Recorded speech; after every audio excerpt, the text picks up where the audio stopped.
আমার মেয়েটা বলে, বাবা আমাকে বাঁচাও, পৃথিবীর বুকে আমি একমাত্র বাবা, আমি একমাত্র বাবা। কত সিনেমা, কত কিছু হয়েছে, এরকম ঘটনা কখনো হয় নাই।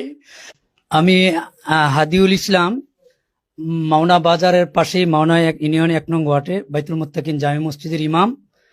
আমি এই এলাকায় দীর্ঘদিন যাবৎ ইমামতি করি।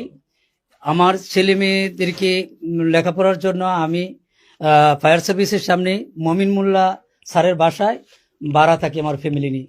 দীর্ঘদিন যাবৎ পাশের আমার বাড়ির পাশেই এখানে স্থানীয় সুরুজের ছেলে আবিদ আমার মেয়েকে উত্ত্যক্ত করত, রাস্তায় যাওয়া আসার পথে বিভিন্নভাবে জোরপূর্বক হেনস্থা করার চেষ্টা করত।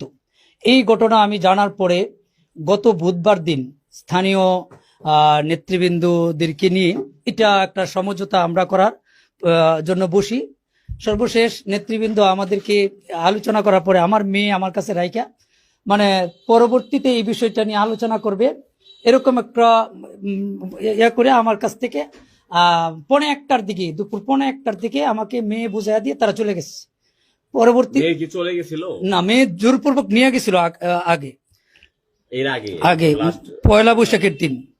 পরে আমার মেয়ে তাদের মাধ্যমে, মেয়ের ছেলের যেটা তাদের মাধ্যমে তারা ওই কোথায় নিয়ে গেছিল পরে জানতে পারছিলেন কিভাবে নিয়ে জোরপূর্বক নিয়ে গেছিল। পরে আমার মেয়ের কাছ থেকে আমি যা জানলাম, এখান থেকে ব্লেড এবং খুর দেখায় আমার মেয়েকে নিয়ে গেছিল। ওই এখানে নাম নাকি সুমিত একটা ছেলে আছে, এই সুমিত আর আবিদ এই দুইটা ছেলে নিয়ে গেছে। তারপরে পরবর্তীতে যে ছেলেটা আপনার মেয়েকে নিয়ে গিয়েছে বা উত্তক্ত করতো তার নাম কি? তার নাম আবিদ, তার পিতার নাম সুরুজ। এইখানে আমার বাসার সামনেই তার নিজস্ব বাজিতে এর একটা দোকানদারি করে। তাকে নিয়ে গেছিল, কতক্ষণ ছিল তার কাছে? তার কাছে ছিল, সে মাদ্রাসায় যাওয়ার পথে নিয়ে গেছিল, একদিন ছিল। পরবর্তীতে তার জেডার এবং এলাকার বাসীর মাধ্যমে আমি আমার মেয়েকে উদ্ধার করি। তারপরে আমি এলাকা মানুষ নিয়ে আমি যেহেতু একজন ইমাম, আমার ইজ্জত আমি এই জায়গায় রাখতে চাইছিলাম। আমি তাদের কাছে বলছিলাম যে যা হয়েছে হয়েছে, এটা নিয়ে আর বাড়াবাড়ির দরকার নাই, আমার মেয়েটা আমাকে দিয়ে দেন।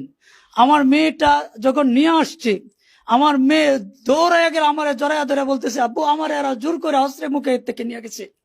আমি আমার মেয়েকে রাখছি। তারপরে এখানে যারা ছিল এর মধ্যে এখানে স্থানীয় এই এক মসজিদের প্রতিষ্ঠাতা এবং বিল্লাল হাসপাতালের প্রতিষ্ঠাতা চাই গেছে না জোর করে গেছে, বা তার সাথে কি প্রেমের কোনো সম্পর্ক ছিল, আমার মেয়ে তাদের কাছে স্টেটমেন্ট দিয়েছে।